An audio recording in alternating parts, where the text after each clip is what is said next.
The first call came at 2:13 a.m., the exact minute my mother died.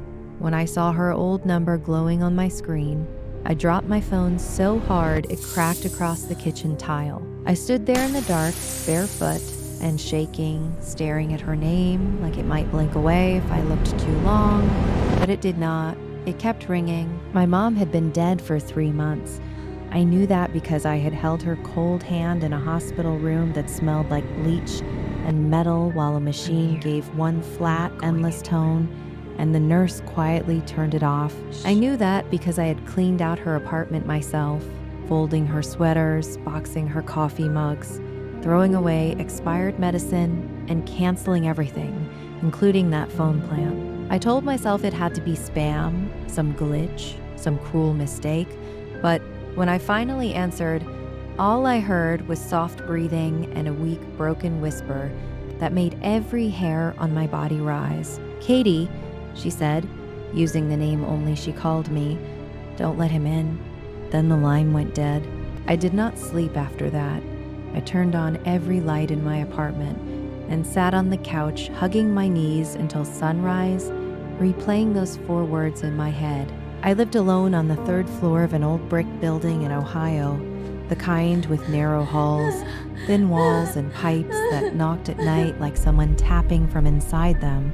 My mother used to hate that building. She always said it felt wrong, too quiet in the daytime and too watchful after dark. The next morning, I called her number back. It said the number was no longer in service. I listened to that message 3 times. Then I cried so hard I threw up in the sink. We had not been on good terms when she died. That was the part that rotted inside me. She had called me 6 times the night before her heart attack, and I had let every call go to voicemail because I was angry. Angry that she was controlling. Angry that she always worried too much. Angry that she kept asking if I was safe with Daniel, my boyfriend, when I wanted her to trust me for once. Her last voicemail had been short. "Please call me back, baby. I have a bad feeling." I never did. After the strange call, little things started happening. My bedroom window would be unlocked in the morning when I knew I had latched it. The hallway light outside my door would flicker whenever I came home. Once, while brushing my teeth, I saw my phone light up on the sink with her old number again. But when I grabbed it, the screen went black, and in the mirror behind me, for one fast second, I thought I saw her standing in the bathroom doorway in her blue robe.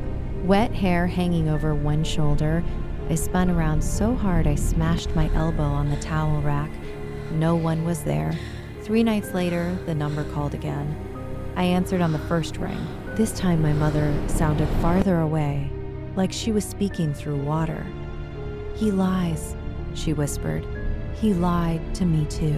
Then a loud crack of static burst in my ear, and under it, I heard something else. A floorboard creaking, not on the phone.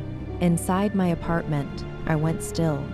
The sound came from the hallway outside my bedroom. Slow, heavy, then another step. I grabbed the lamp from my nightstand like a weapon and called out Daniel's name because he had a key and sometimes showed up late after work. But the apartment stayed silent. I forced myself into the hallway, every part of me cold and weak, and found nothing except my front door, locked, and a wet footprint on the wood floor near the kitchen. Just one, too large to be mine. I started staying at work late because I was afraid to come home. Daniel said grief was making me paranoid. He held me while I cried and told me I needed sleep, food, therapy, sunlight, normal things, good things. But every time he touched me after that, I felt my mother's voice moving through me like ice. Don't let him in. The worst part was that Daniel had been the one with me at the hospital.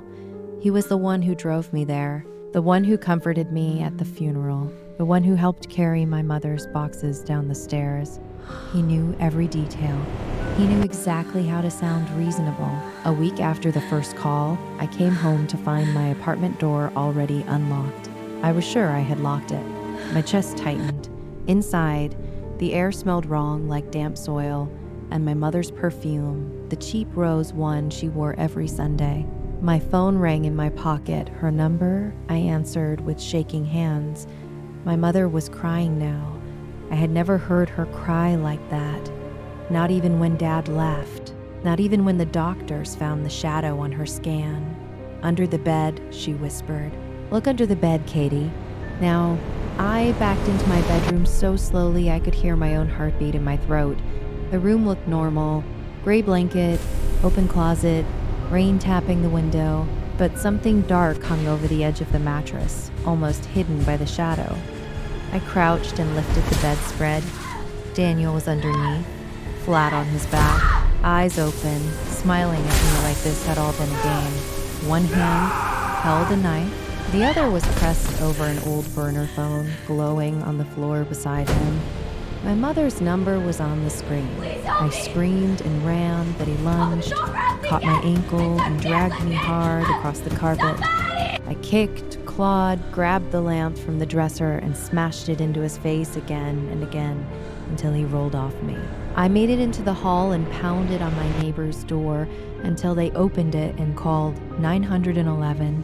Daniel was arrested that night. In the police car, he kept shouting that he only wanted to scare me, that he loved me, that my mother had ruined everything. Then the truth came out piece by piece, ugly and slow.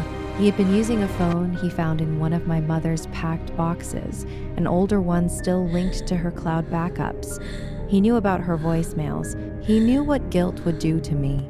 He had followed her to the hospital parking lot the night she tried to warn me about him, and in the struggle, she fell. He let me believe her death was natural because it was easier. The part that still keeps me awake is what the police found on that burner phone. There were only 2 recorded messages in my mother's voice, both from old saved voicemails. One said, "My name."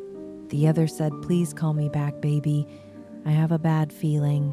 Nothing about not letting him in. Nothing about under the bed. Those words were never on the phone. Sometimes, very late, when the apartment is quiet and I am lonelier than I can bear, I think about the last thing my mother ever tried to do in this world. She tried to reach me.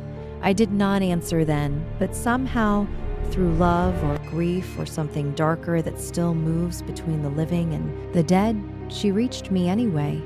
And now, whenever my phone rings after midnight, I always pick up.